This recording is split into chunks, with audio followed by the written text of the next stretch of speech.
Sekantis tada laikotarpis 3,5–6 metai ir kokie yra svarbiausi vaiko uždaviniai šitam laikotarpiu. Tai pirmas, vaikas išeina į socializaciją ir jisai mokosi socialinių įgūdžių, mokosi jisai per žaidimą. Tai vaikui labai svarbu išmokti eiti į kontaktą, užmegzti santyki, siūlyti ką žaisti, susitarti, spręsti santykyje kylančias įtampas.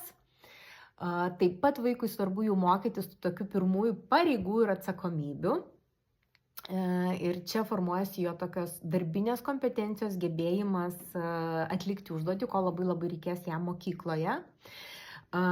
Čia labai svarbu vaikui įveikti Edipo elektros kompleksą, tam, kad jis susiformuotų tokį sveiką lytinį identitetą ir tai lems jo gerus sveikus ateities santykius su priešinga lytimi.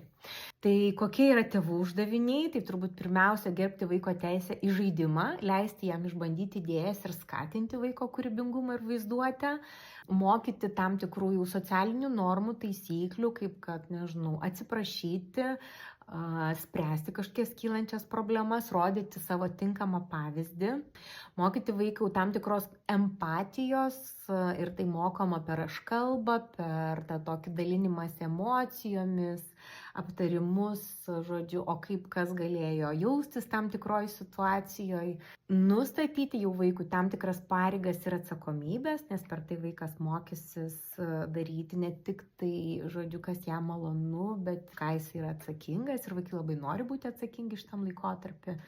Turbūt stiprinti tą tokį poros posistemį.